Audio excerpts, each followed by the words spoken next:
If you're a high-income earner in Australia, you're taxed at almost 50%, meaning almost half of what you earn is paid away in taxes. And Australia follows a marginal tax system, meaning if you earn more, you are taxed more. And as you can see on the table right here, your personal income tax does depend on your income level. So if you're earning between 18,200 to 45,000 Australian dollars, you're taxed at almost 20%. If you're earning between 45,000 to 120,000 Australian dollars, you're taxed at 32.5%. If you're earning between 120,000 to 180,000 Australian dollars, you're taxed at 37%. And if you're earning 180,000 Australian dollars or more, you're taxed at 45%. And this doesn't include the 2% Medicare fee that you also have to pay on top of this tax. So these tax rates can add up to be significantly high. And as an Australian resident, you are subject to Australian taxes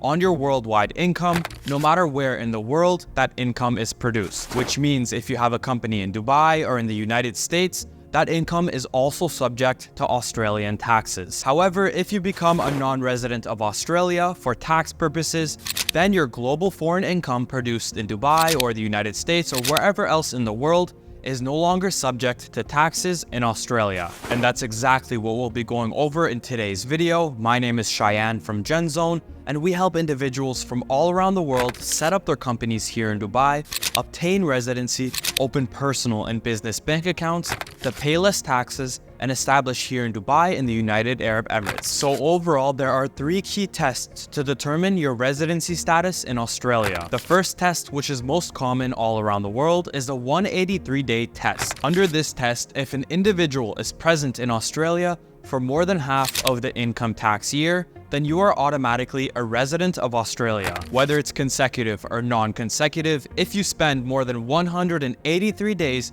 in Australia throughout the tax year, you are a resident of Australia. The second test is called the resides test. In this test, the Australian tax offices look at the ties that you have with or in Australia. Some of the factors they take into account in determining whether a person is a resident include your intention or purpose of presence in Australia, your maintenance and location of assets, your family and business ties, along with your social and living arrangements.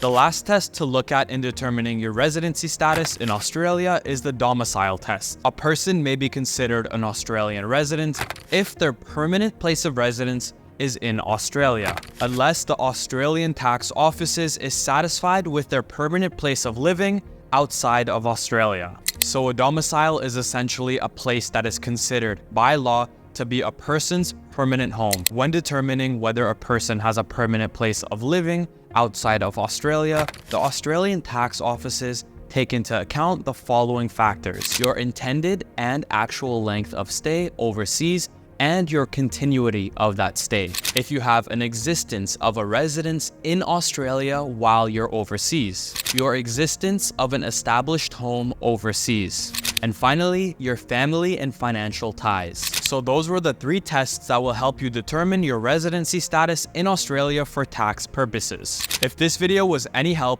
make sure you subscribe, and if you're looking to set up your company and obtain residency here in Dubai, make sure you book a meeting with the link in our description, and our team at GenZone will be happy to assist you.